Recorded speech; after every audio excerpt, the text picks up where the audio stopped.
When Ghost of Tsushima first launched in 2020 and I got my hands on the game, I remember thinking, you know what this game needs? Lock-on. I wish there was a lock-on. Boy, what was I thinking? Over time, though, I did get used to the game, of course. I warmed up to the controls and not having lock-on, and I never looked back. I never thought it needed it anymore.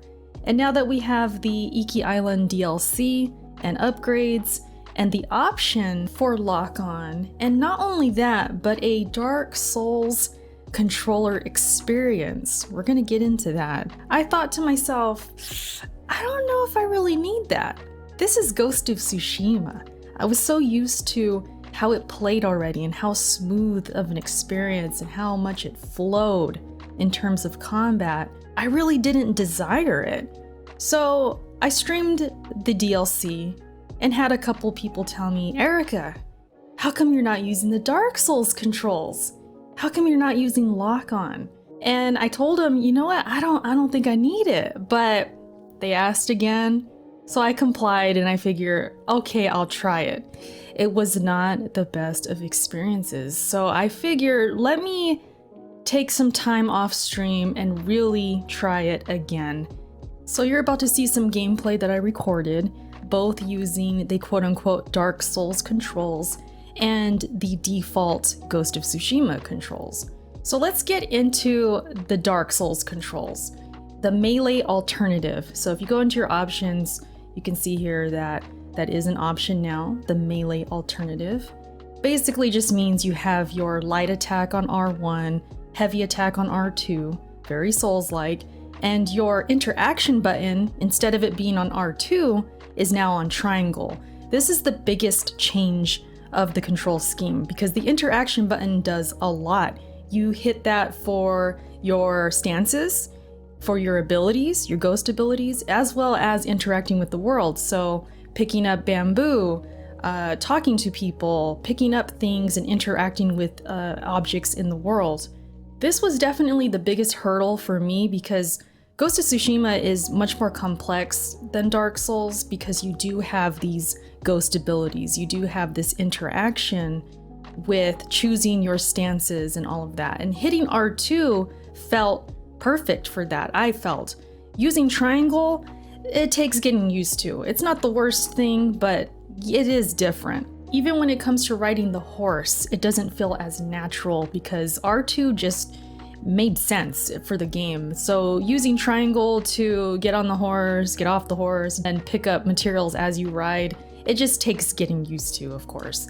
But I will say, when it comes to the one-on-one encounters with the enemies, light attack on R1 and heavy attack on R2 feels pretty good. I mean, that to me felt the most natural. Also, having square open for using your ghost abilities, I thought felt better than what it was prior. So that was the best parts about it. I felt like those three buttons made sense. The problem is that interaction button and changing stances, and coupled with lock-on, which is what we're going to talk about, was very unnatural to me. It didn't feel like it flowed well. It felt way more calculated than instinctual.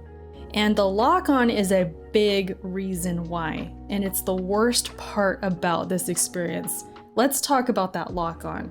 As I said in the beginning of the video, when this game first launched last year, I thought I wanted a lock-on. I thought it made sense because I was so used to it, and having all these different enemies around me, I wanted more control. Or so I thought.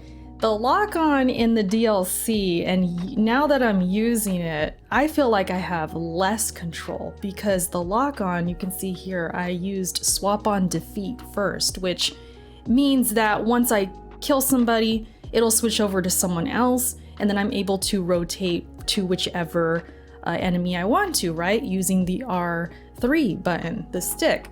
And you would think, okay, that leaves a lot of control. The problem is once you do defeat somebody, or if somebody gets into the picture, comes out of nowhere behind you or something like that, it starts to switch between them kind of on its own, even to the point where it switches to somebody far away in the distance who I'm not even fighting.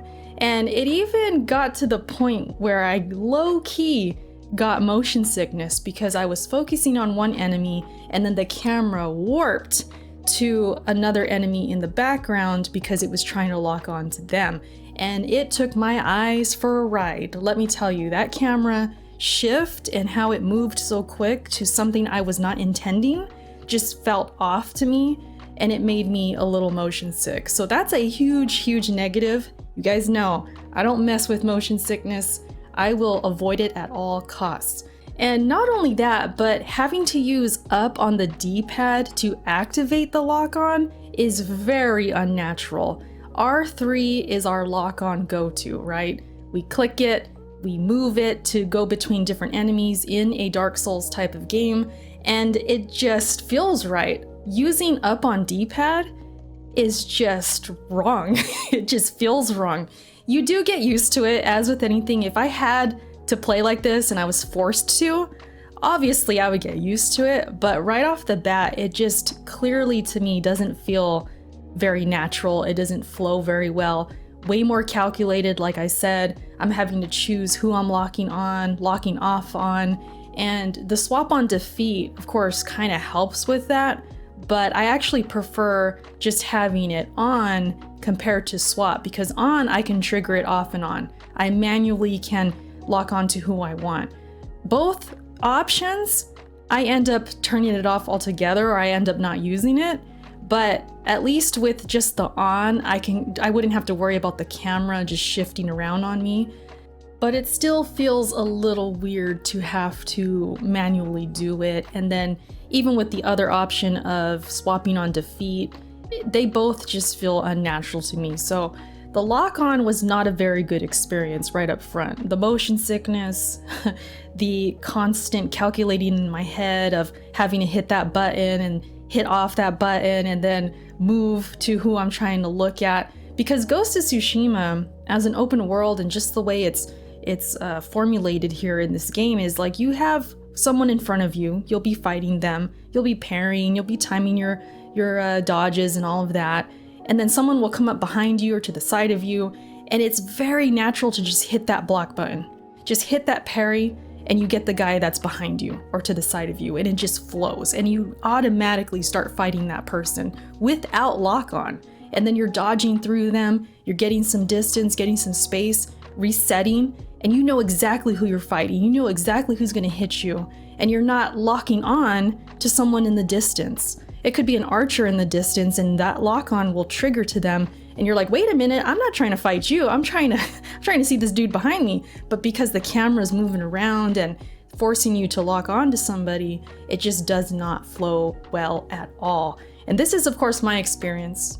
Of course, like I said, it takes getting used to. I'm sure if I was forced to play this way, I would eventually get used to it, but just as a first impression and just as an option, I'm so thankful that this was not a part of the game.